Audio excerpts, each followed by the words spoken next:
Hi friends, welcome back to Jaya's recipes. അപ്പോൾ ഞാൻ നല്ലൊരു ഗോതമ്പ് ദോശയാണ് കാണിക്കുന്നത്.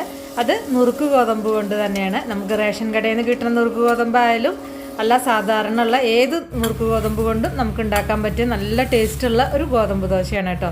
ഈ ഒരു ഗോതമ്പ് ദോശയ്ക്ക് നമുക്ക് ചട്നി ഇല്ലെങ്കിൽ തന്നെ നന്നായിട്ട് ഇത് ഒന്ന് മൊരിയിച്ചിട്ടോ അല്ലാതെയോ ഒക്കെ വെറുതെ അങ്ങനെ കഴിക്കാം. അത്ര നല്ല ടേസ്റ്റാണ്. അപ്പോൾ നമുക്കിത് എങ്ങനെയാണ് ഉണ്ടാക്കുന്നത് കണ്ടു നോക്കാം. അപ്പോൾ അതിന് വേണ്ടിയിട്ട് ഞാനൊരു 1.5 കപ്പ് നുറുക്ക് ഗോതമ്പാണ് എടുത്തിരിക്കുന്നത്. നന്നായിട്ടൊന്ന് കുതിർത്തി വെച്ചിട്ടുണ്ടായിരുന്നു. ഒരു 3-4 മണിക്കൂറൊക്കെ ഒന്ന് കുതിർത്തുക. ഞാനിപ്പോൾ ഇത് രാവിലെയാണ് ഉണ്ടാക്കുന്നത്. അപ്പോൾ തലേ ദിവസം രാത്രി തന്നെ കുതിർത്താൻ ഇട്ടു. അപ്പോൾ നമുക്ക് പിന്നെ പണി എളുപ്പമാണല്ലോ, വേഗം എടുത്തിട്ട് അങ്ങോട്ട് അരച്ചെടുത്താൽ മതി. നിങ്ങൾ ഇപ്പോൾ പകലൊക്കെയാണ് കുതിർത്തണമെന്ന് വെച്ചാൽ ഒരു 3-4 മണിക്കൂർ ഒന്ന് കുതിർത്തുക, അല്ലെങ്കിൽ മിനിമം ഒരു 2 മണിക്കൂറെങ്കിലും കുതിർത്തി വയ്ക്കുക കേട്ടോ. അപ്പം ഇനി ഇത് മിക്സിയുടെ ജാറിലേക്ക് ഇട്ടിട്ടുണ്ട്. ഇത് ആവശ്യത്തിന് വെള്ളം ഒഴിച്ചിട്ട് നന്നായിട്ട് അരച്ചെടുക്കുക. അപ്പോൾ നമ്മൾ സാധാരണ ദോശയ്ക്കൊക്കെ ഉള്ള ആ ഒരു കൺസിസ്റ്റൻസിയിൽ ആ ഒരു രീതിയിൽ നമ്മളിത് അരച്ചെടുക്കുക. വല്ലാതെ ലൂസായി പോവരുത്, ഗോതമ്പ് ദോശയാണ്.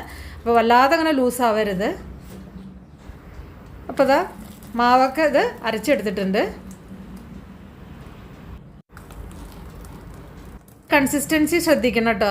അത് നമ്മൾ കൂടുതൽ ലൂസായാലും ഗോതമ്പ് ദോശ ഉണ്ടാക്കി കഴിഞ്ഞാൽ ശരിയാവില്ല. വല്ലാതെ അങ്ങനെ കട്ടിക്കായാൽ പിന്നെ നമുക്ക് കുറച്ച് കട്ടിയിലുള്ള ദോശ ഉണ്ടാക്കിയെടുക്കാൻ പറ്റുള്ളൂ. ഇത് നമ്മൾ സാധാരണ ഗോതമ്പ് പൊടിയിൽ നിന്ന് വ്യത്യാസം എന്താ വെച്ചാൽ ഇതിൽ ശരിക്കും അതിൻ്റെ ഫൈബറൊക്കെ മുഴുവനായിട്ടുണ്ട്. ഇനിയും പിന്നെ നല്ല പ്രോട്ടീൻ ഉണ്ട്, ഫൈബർ റിച്ച് ആണെന്ന് ഞാൻ പറഞ്ഞല്ലോ. അപ്പോൾ അതൊക്കെ കാരണം തന്നെ ഇത് നല്ല സൂപ്പർ ഒരു ബ്രേക്ക്ഫാസ്റ്റ് അല്ലെങ്കിൽ ഒരു ടീ ടൈമിൻ്റെ സമയത്തൊക്കെ നമുക്ക് കഴിക്കാൻ പറ്റിയൊരു സംഭവമാണ്. ഇപ്പോൾ അതിൻ്റെ കൺസിസ്റ്റൻസി കണ്ടില്ലേ, ഈ ഒരു പാകത്തിനാണ്. പിന്നെ നിങ്ങൾ വല്ലാതെ കട്ടി കൂടുകയാണെങ്കിൽ നിങ്ങൾക്ക് പരത്താൻ പറ്റുന്നില്ലെങ്കിൽ അതിനനുസരിച്ച് കുറച്ച് വെള്ളം ഒഴിച്ചു കൊടുക്കുക കേട്ടോ. നോർമൽ വെള്ളം ഒഴിച്ചാൽ മതി. ഒരു സിമ്പിളായിട്ടുള്ള മസാലയും കൂടി ഞാനിതിൽ ചേർക്കുന്നുണ്ട്. നിങ്ങൾക്കിത് വെറുതെ മസാല ഇല്ലാതെ വെറുതെ മാവ് പരത്തിയിട്ട് ദോശ ഉണ്ടാക്കുകയാണെന്ന് വെച്ചാൽ അങ്ങനെയും ചെയ്യാം. അപ്പോൾ നിങ്ങൾക്കിത് ചട്നിയുടെ കൂടെയൊക്കെ കഴിക്കാം, അങ്ങനെയും ചെയ്യാം കേട്ടോ. ഇതിലുണ്ടാക്കുമ്പോൾ ചട്നി ഇല്ലെങ്കിലും നമുക്ക് ഇത് അങ്ങനെ തന്നെ നല്ല ചൂടോട് കൂടി കഴിക്കാൻ നല്ല ടേസ്റ്റാണ്. ഞാൻ അടുപ്പത്ത് വെച്ചിട്ടുണ്ട്. അതിലേക്ക് കുറച്ച് വെളിച്ചെണ്ണയാണ് ഒഴിച്ചിരിക്കുന്നത്. അപ്പോൾ വെളിച്ചെണ്ണ ഒന്ന് നന്നായിട്ട് ചൂടായി വരുമ്പോൾ അതിലേക്ക് കുറച്ച് ഒരു 1/2 ടീസ്പൂണിൻ്റെ അടുത്ത് വെച്ചിട്ട് കടുക് ചേർക്കുക. ഇനി ഇതിലേക്ക് കുറച്ച് ചെറിയ ജീരകം കൂടി ചേർത്തിട്ടുണ്ട്. ചെറിയ ജീരകം കഷ്ടി ഒരു 1/2 ടീസ്പൂണിൻ്റെ അടുത്തേ ഉള്ളൂ. അധികം ചേർക്കരുത്, ഇത് രണ്ടും കേട്ടോ. അപ്പോൾ അതിങ്ങനെ കടിക്കും, അപ്പോൾ അത്ര സുഖം ഉണ്ടാവില്ല. അപ്പോൾ കുറച്ച് ചേർത്താൽ മതി. അപ്പോൾ ഇത് പൊട്ടി വന്നിട്ടുണ്ട്. ഇതിലേക്ക് ഞാൻ ഒരു സവാളയാണ് ചേർക്കുന്നത്. 2-3 പച്ചമുളക്, അത് നിങ്ങൾക്ക് എരിവിന് ആവശ്യത്തിന് ചേർക്കാം കേട്ടോ. പിന്നെ ഒരു കുറച്ച് കറിവേപ്പിൻ്റെ ഇലയും കൂടി ചേർത്തിട്ടുണ്ട്. ഇനി നിങ്ങൾക്ക് ഇഞ്ചി ഇഷ്ടമുണ്ടെങ്കിൽ ഇഞ്ചി വളരെ ചെറിയൊരു കഷ്ണം ഇഞ്ചി ചേർക്കാം. ഞാനിപ്പോൾ ഇഞ്ചി ചേർത്തിട്ടില്ല കേട്ടോ. അപ്പം ഇഞ്ചി വളരെ ചെറിയൊരു കഷ്ണം നന്നായിട്ട് കൊത്തി അരിഞ്ഞത് അല്ലെങ്കിൽ ഒന്ന് ഗ്രേറ്റ് ചെയ്തിട്ടൊക്കെ ചേർക്കാം. ഇതൊന്ന് ചെറുതായിട്ടൊന്ന് വഴറ്റിയെടുക്കാം. ഇതിൽ നമുക്ക് കുറച്ച് ഉപ്പൊക്കെ ചേർത്ത് കഴിഞ്ഞാൽ പെട്ടെന്ന് അത് വഴന്ന് കിട്ടും, നിങ്ങൾക്കറിയാമല്ലോ. അപ്പോൾ ഇതൊന്ന് വഴറ്റിയെടുത്തിട്ടുണ്ട്. ഇത് വല്ലാതെ അങ്ങനെ കുറേ നേരിട്ട് വഴറ്റേണ്ട ആവശ്യമൊന്നുമില്ല. ഒന്ന് ചെറുതായിട്ട് സോഫ്റ്റായി വരാൻ തുടങ്ങുമ്പോൾ നമുക്കിത് ഓഫ് ചെയ്യാം. പിന്നെ നിങ്ങൾക്ക് ഇതിലേക്ക് വെജിറ്റബിൾസ് വേണമെങ്കിൽ കുറച്ച് ക്യാരറ്റ് കുറച്ച് ഗ്രേറ്റ് ചെയ്തിടാം. പിന്നെ അതുപോലെ തന്നെ മുരിങ്ങയില ഒന്നിട്ടിട്ട് ജസ്റ്റ് ഒന്ന് മിക്സ് ചെയ്തിട്ട് അതും കൂടി ചേർക്കാം. അതൊക്കെ നല്ല കുറച്ച് ഹെൽത്തി ഓപ്ഷൻസാണ്. അപ്പോൾ ഇത് റെഡിയായി.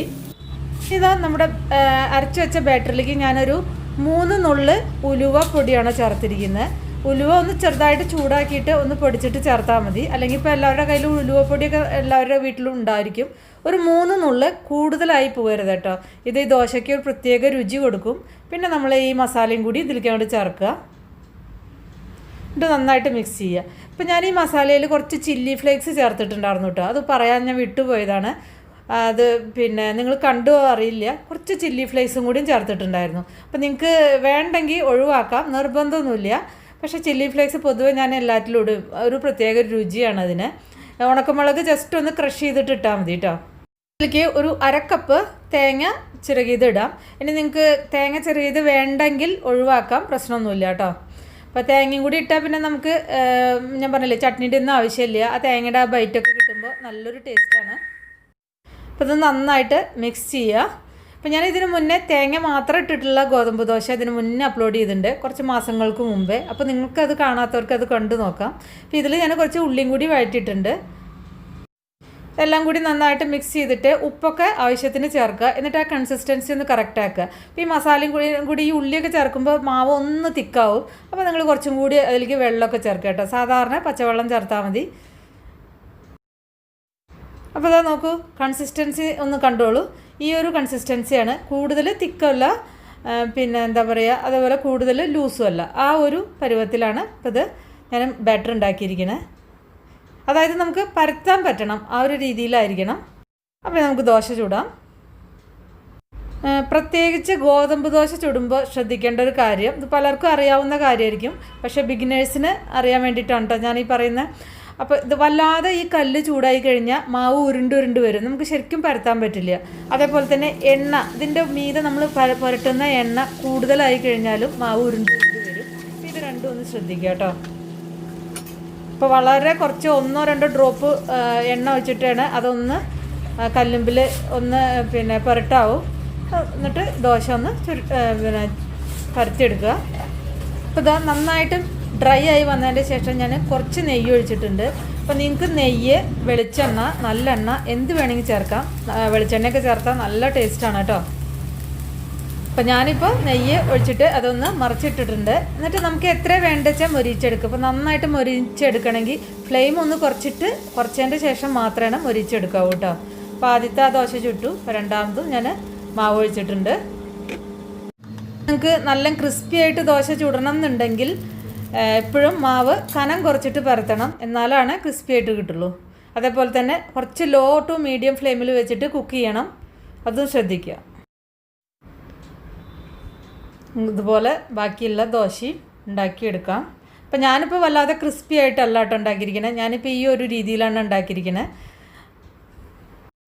അപ്പോൾ അതാ ദോശയൊക്കെ റെഡിയായി. അപ്പോൾ ഇതിങ്ങനെ തന്നെ കഴിക്കാം, അല്ലെങ്കിൽ ഞാൻ പറഞ്ഞില്ലേ ചട്നി വേണമെങ്കിൽ നിങ്ങൾക്ക് ചട്നി ഉണ്ടാക്കാം. അപ്പോൾ നല്ല സൂപ്പർ ടേസ്റ്റി ആയിട്ടുള്ള ഗോതമ്പ് ദോശ, നുറുക്ക് ഗോതമ്പ് കൊണ്ടുള്ള ദോശ റെഡിയായി. അപ്പോൾ ഞാൻ നുറുക്ക് ഗോതമ്പിൻ്റെ ബാക്കിയുള്ള റെസിപ്പീസിൻ്റെയൊക്കെ ഒരു പ്ലേലിസ്റ്റ് തന്നെ ഉണ്ടാക്കിയിട്ടുണ്ട്. നുറുക്ക് ഗോതമ്പ് റെസിപ്പീസ്, ബ്രോക്കൺ വീറ്റ് റെസിപ്പീസ് പറഞ്ഞിട്ട്. അപ്പോൾ നിങ്ങളത് കാണാത്തവരൊന്ന് കണ്ടു നോക്കുക.